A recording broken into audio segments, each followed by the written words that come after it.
This is season 10, and this season we're focusing on the people who make data work, the data professionals shaping how businesses run. From data engineers and scientists to stewards, analysts, and architects, these roles don't work in silos. They collaborate, balancing trust, governance, scale, and speed to turn raw data into real impact. Because data professionals aren't just supporting the business, they're driving it forward. This season, we'll explore how ideas become impact, the decisions, the day-to-day realities, and the challenges of building data-driven organizations. This is Let's Talk Data. Let's talk about the work that makes data matter. Well, hello, everyone, and thanks for joining us for another episode of SAP Let's Talk Data. My name is Corrie Birkenes. I'm from SAP Product and Solution Marketing, and I'm going to be your host for today's podcast. You've been with me before. So today we're going to go into a bit of storytelling mode, and I'm thrilled to welcome Ridwan Bhuiyan. He is a Vice President of Digital Projects at Chubb in the Global Resilience and Risk Consulting area. So for over a decade, Ridwan has worked at the intersection of digital transformation, resilience, and sustainability, really helping organizations navigate some complex risks and helping them to make smarter, more data-driven decisions. And then joining him is our very own Tina Rosario, and she is the Chief Data Officer at SAP, who has a shared experience along Ridwan's journey. So welcome, Ridwan and Tina. Thanks, Corrie. Good. Cool. Okay, well, let's start off by discussing you, Ridwan. Tell us a bit about yourself and your story in data. Just give us a little bit kind of a teaser. How did you get where you're at? Not in the most typical means. I started my career and even my undergraduate schooling kind of by accident in the environmental space. I got an internship at the University of Georgia lab, specifically a hydrology lab. So answering questions like how does water move through a landscape and what bad things get into it and how to remediate the bad stuff out, so to return things to a natural state. And then I continued on that track because it was super interesting, and got my first consulting gig with CH2M Hill, which at the time was kind of like the leader in ecosystem management, restoration, and water resources. So continued as an environmental scientist, really doing a lot of work in the field, running assessments, writing my observations on paper, rain or shine. And that kind of gave me my first interaction with like data quality, right? So how accurately are you writing your 7? If a water droplet falls on that 7, does it look like a 9, right? And that was important because what we would do after long days of field work is spend a few hours behind a desk on a computer, transferring that field data onto a spreadsheet that would then become an assessment report that would go to either a government agency or to our clients directly. And so data has always been part of my work and really tightly connected to the quality of outputs. And after having my first child, I realized I couldn't spend as much time in the field. And so data and applying different technologies to managing data became my focus. Because it kept me behind a desk and kept my hours pretty steady. Just totally out of necessity, but then kind of evolved into another passion of mine, thinking about ways we can handle and manage data throughout its life cycle for these important topics to kind of move the needle in how we build narratives. And so, that's kind of my journey and story through data to where I am now, which is essentially doing the same thing, but at a more strategic and structural level. So our clients come to us with big problems, big asks around how to measure and prepare for avoiding risks that have really meaningful and direct impacts to their bottom line. And so, interestingly enough, it's even though the problems are big, it still boils down to the same basic principles on how you manage quality of data, how you centralize it, how you move it around from one place to another. And so data journey is really kind of tightly connected to the use case and the topic. And I thankfully work in a topic that's very meaningful to me. So sustainability, resilience, climate change adaptation, risk avoidance. And so it's been really fun to sit at this intersection and really meaningful and keeps me going every day. And Tina, how did you meet and get connected with Ridwan? Correct me if I'm wrong, but I believe we were introduced by a chief data officer at a company that Ridwan was working with, who said, you guys need to meet because I think you'll have a lot in common. He's a dear friend. And that CDO then introduced me, and we realized quite quickly that we shared a love for sustainability, and I was getting some input into the work that SAP was doing around sustainability. But then, of course, as it always does when you get to know somebody, you realize, oh, we both went to the University of Georgia.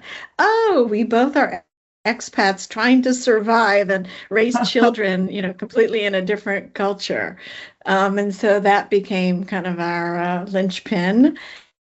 And we grew into, I think, a great friendship from there. Awesome. So let's talk more about the sustainability topic. How important and what is the role of data and analytics in supporting sustainability efforts? Well, I think Ridwan called it out, is that we're trying to capture and learn and understand the impacts of various different forces around sustainability. And data is a way in which we can quantify that and better understand, what's really happening. And collecting that information then gives us insights and then gives us some fuel to be able to make the right decisions in terms of, where we're investing, where we have some more challenges, where we need to be a bit more resilient, and where we have areas of risk. And I think that's perfectly within Ridwan's sweet spot, is that companies are looking for guidance, right? They have sustainability goals, they want help, and companies like SAP can provide some analytics and get some measures in place and help them to manage the data. But ultimately, it's about making the right choices. Agreed 100%. And the last part of what you said, Tina, around making right decisions, kind of the onus on people like myself is to essentially create the foundations that'll allow decision-driven analytics for this topic. And we have seen in the game, because corporate performance around these topics has greater impacts for communities, not only for its performance, but every part that this companies touch, including their community, their people, the environment. And so data analytics included kind of cuts through a lot of the noise and provides the empirical evidence needed to make decisions. And so, like I said before, it's kind of on us to bubble that to the top and make it available to others. Because at the end of the day, we all have different motivations, especially business leaders. They have a lot to look after. And so seeing things in the plain terms that they're used to seeing it as, in terms of like financial performance or productivity, delivering sustainability in those terms has the biggest impact towards this critical decision making and embedding these important topics into their decision making. And I think that's where we see some challenges around data quality, is that we want to make sure that those executives, those decision makers, have accurate, trustworthy, useful data. And I think there are still challenges out there as to understanding what the sources of that data are and whether or not they could be included in those tools that we use to be able to derive the insights. And ultimately, if the quality isn't there, then we lose that sense of confidence and trust with the executives. Exactly. And Ridwan, do you have any examples just of data quality challenges? Like anything come to mind in terms of challenges that you've had to face and overcome relative to the quality of the data? I mean, a quick way to kind of visualize it in your head is that a lot of times sustainability, resilience, other activities in a business. So if we're thinking about like a car manufacturer has to deal with procurement, operations at a facility, energy, so many different other components. And when sustainability, specifically for measuring impact, a lot of times has to go to those functions and collect data. So they are downstream consumers and a lot of times have to deal with the downstream carryover in terms of data quality. So if those systems that the other parts of the business have to deal with have inherent data quality problems that they themselves, from a tacit knowledge perspective, know how to manage, the sustainability function kind of inherits those data quality problems as a downstream consumer. So I think measuring carbon emissions is one great example. So if a sustainability team or carbon analyst has to measure what is the carbon impact of a specific component in a car, they need to know the total quantity, the material type of that component, the life cycle, like where it traveled from, how many miles it traveled, what kind of fuel was used in that travel. And a lot of times the procurement function in an automobile company would know how to handle and ask for specific data points from their supplier. But the sustainability team would need far more than what was initially asked. So the procurement team will do their best and provide the carbon analysts with that information, but it's never complete, right? And data completeness is inherently a data quality issue. And so they are essentially inheriting that data quality issue from another function of the business. But that's where collaboration becomes super important, right? So a lot of times sustainability functions can be a bit of an ivory tower, almost like a niche topic, but breaking down that tower and going and embedding yourself with the procurement teams and kind of making the business case about how collecting more data could be beneficial to them in terms of carbon tracking is a way to overcome those data quality issues. So as owners of that procurement data, they have the power to make data more complete. And then sustainability teams, again, will inherit that benefit downstream.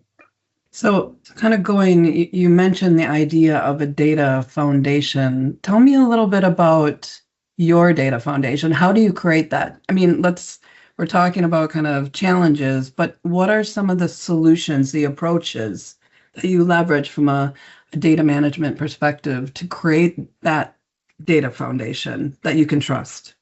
Yeah, ironically, it doesn't start with technology. Yeah, spoiler. That's not ironic. Yeah, at least initially, it has nothing to do with what kind of tech stack you use. It's kind of to the point I touched on earlier about evangelizing the commercial benefits of embedding sustainability in what a company does to gain that buy-in, so that when you go to a data producer, a data owner, let's use the procurement body as an example, they're not kind of like approaching your ass as a side project. They're really invested in the idea of managing sustainability data comprehensively. And then comes the technology aspect of it, is how do you centralize assets across a business into one place so that when you need to run critical analytics for measuring sustainability performance or running through scenarios of climate resilience, that you have all the bits and pieces you need in one place, and that it's easy to integrate others if you need it.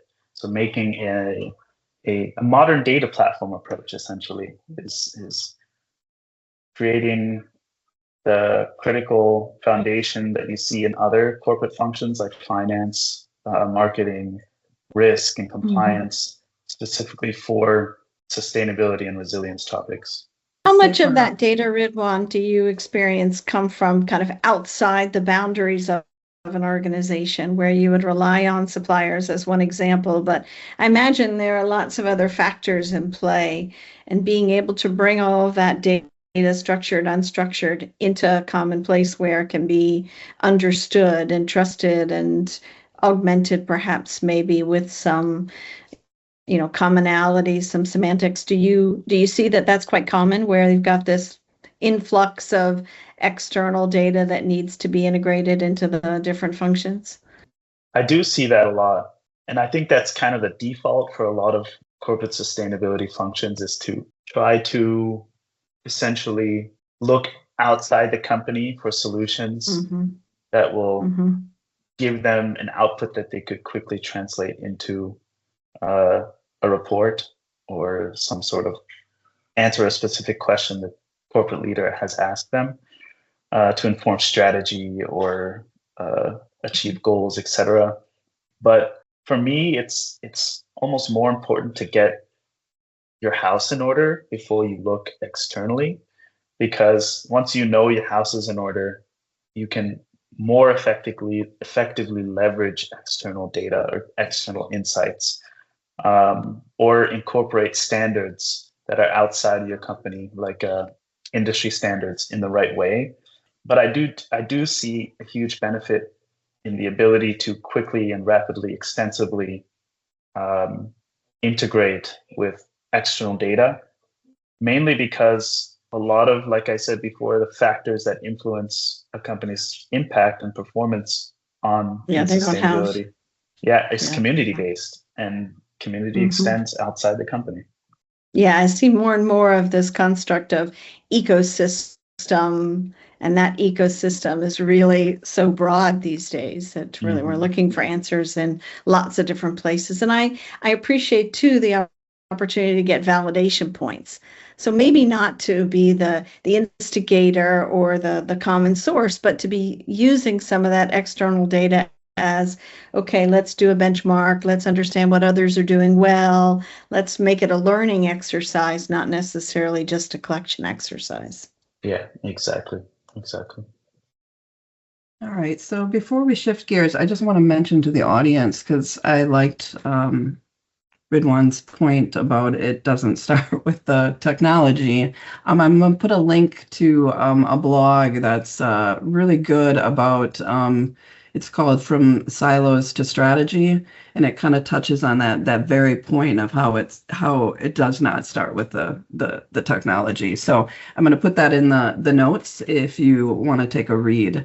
Okay, so let's shift gears a little bit. So Ridwan, I know you have a focus on geospatial data and analysis. Talk about some of the challenges in your solutions. Yeah, geospatial is a very interesting one, very old one, and I would almost describe it as a form, an approach for analytics, but more and more it's becoming a way of telling stories about data, at least for our use cases at Chubb, and broadly speaking, climate resilience and being able to assess vulnerabilities at multiple locations across different geographies. The ability to apply the same analytical logic across different geographies is very powerful.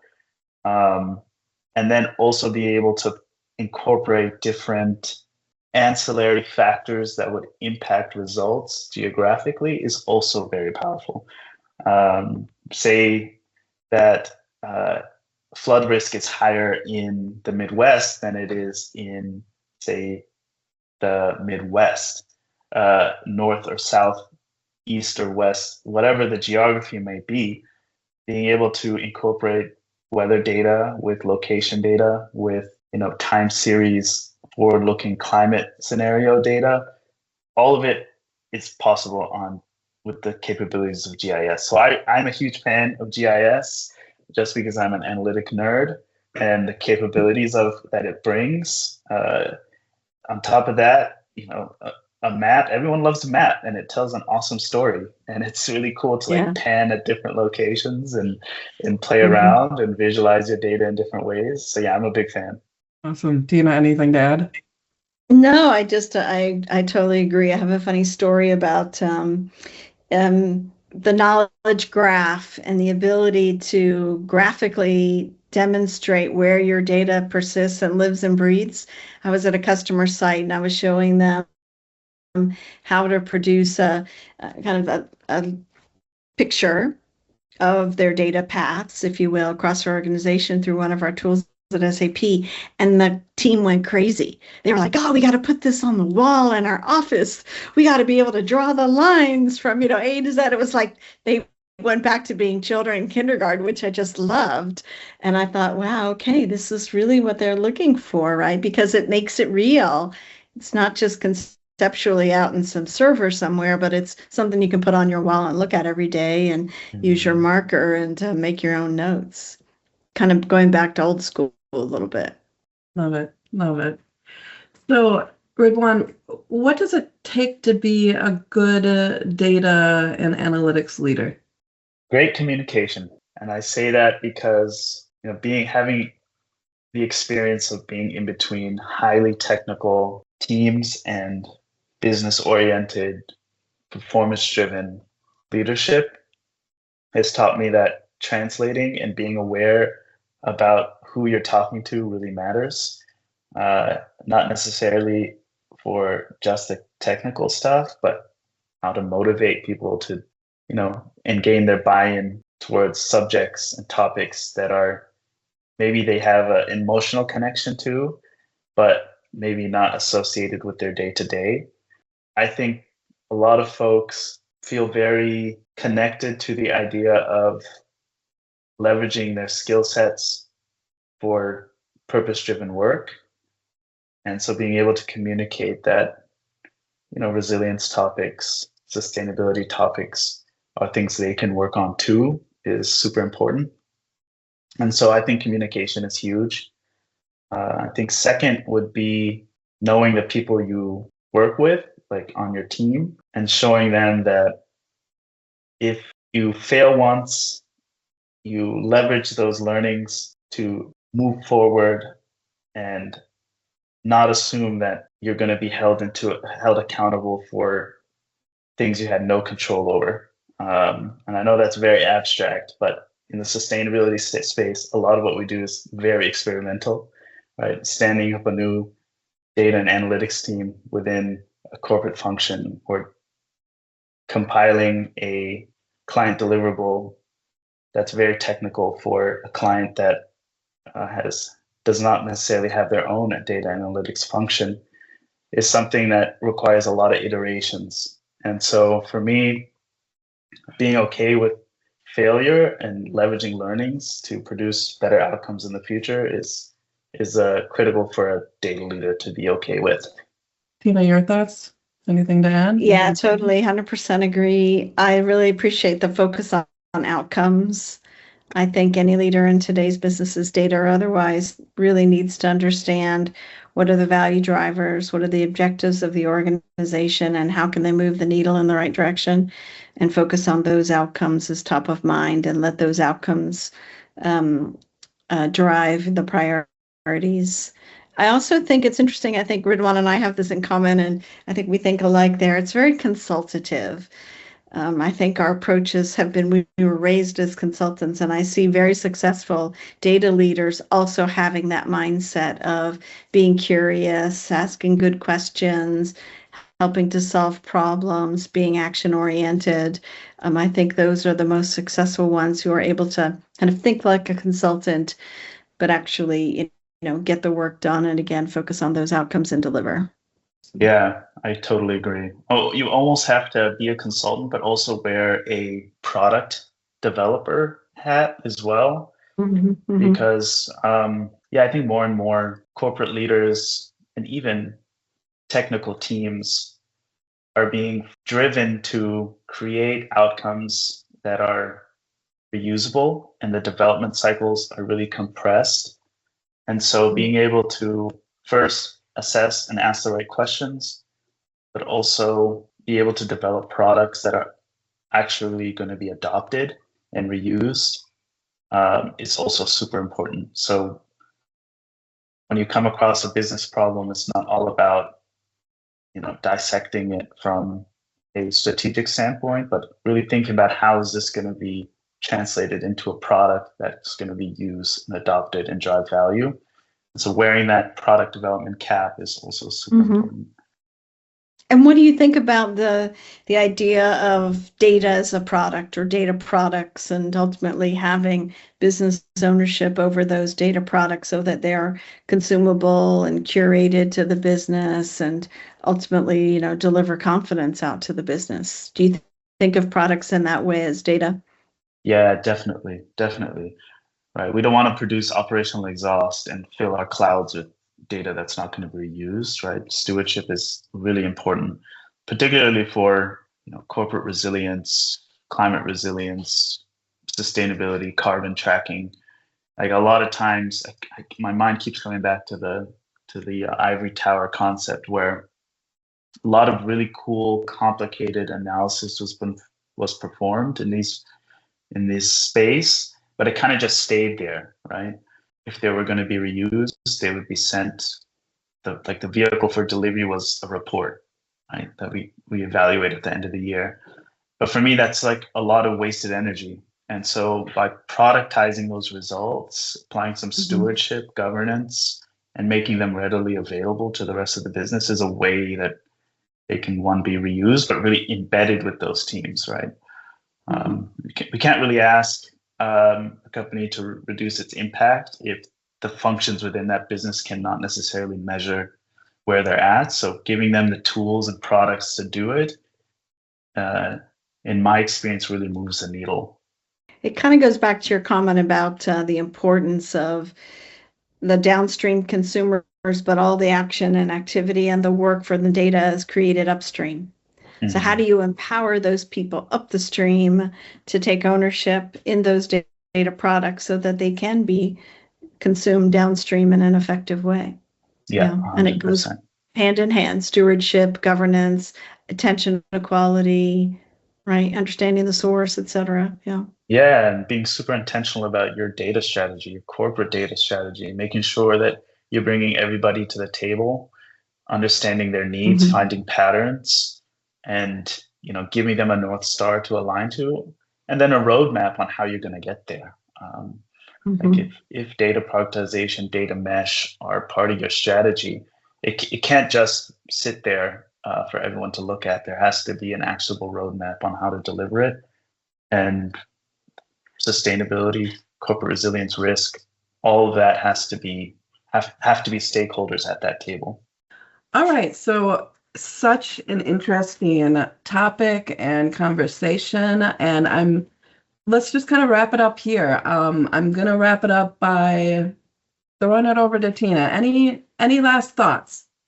Anything else that you kind of want to throw out there before we close out? Yeah, I mean, I've been hearing quite a lot lately around the demand for resources and how companies and governments and people and communities are struggling to make sense of the changes in our world. And Ridwan and I, we often talk about parenthood and what we want life to be like for our children. And I'm really wondering if this is also top of mind for companies, right? In the conversations that we have with executives, are they also feeling and hearing the same things that we are, that there's a demand for resources with a limited supply, and that we need to make some changes in terms of how we manage, and again, goes back to choices and decisions.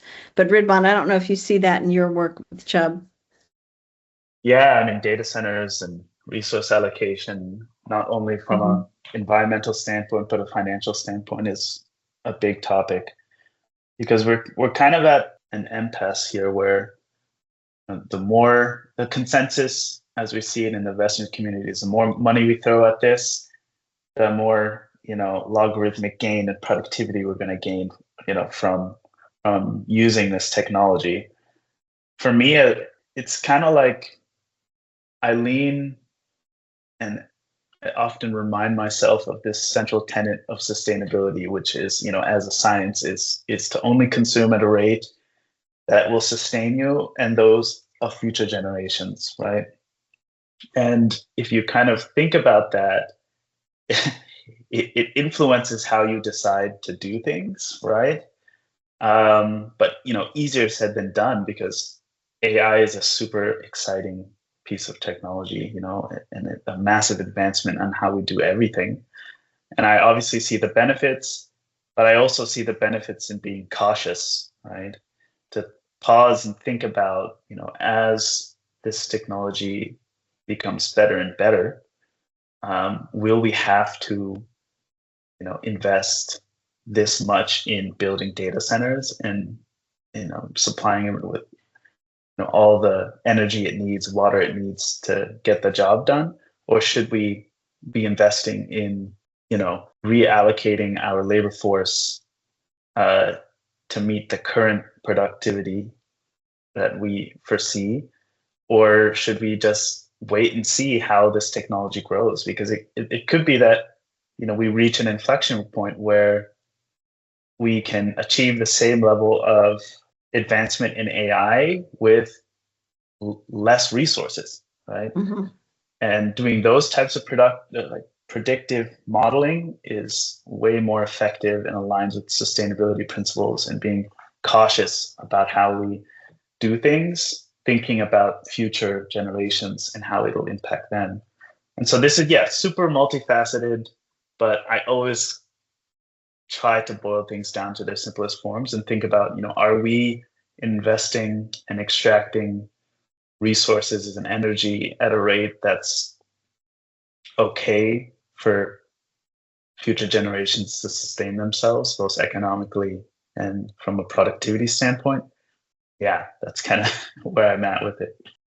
And I Go think ahead, that Tina. executives too are also paying attention.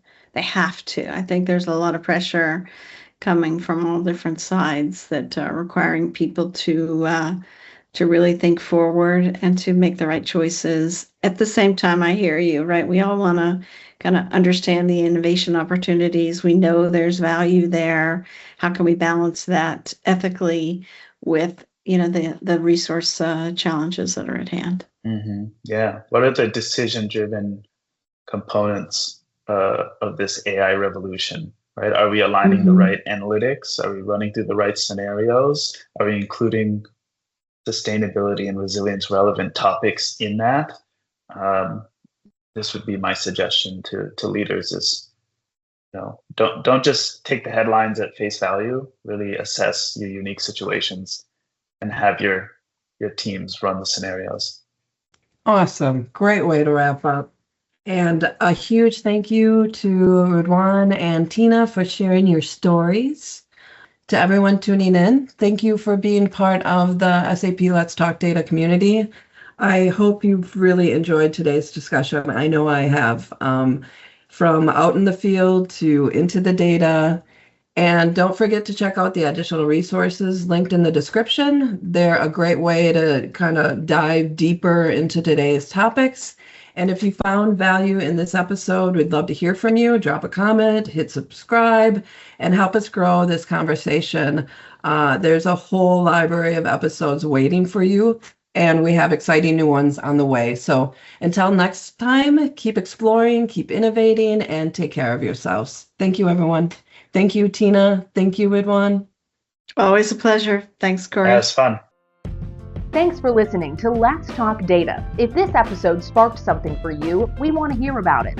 The questions you're asking, the challenges you're navigating, and the work you want to go deeper on. You'll find additional context and resources in the show notes if you want to go deeper. Subscribe so you don't miss future episodes, and stay tuned as we continue exploring how data professionals turn ideas into impact. Thank you for being part of the conversation.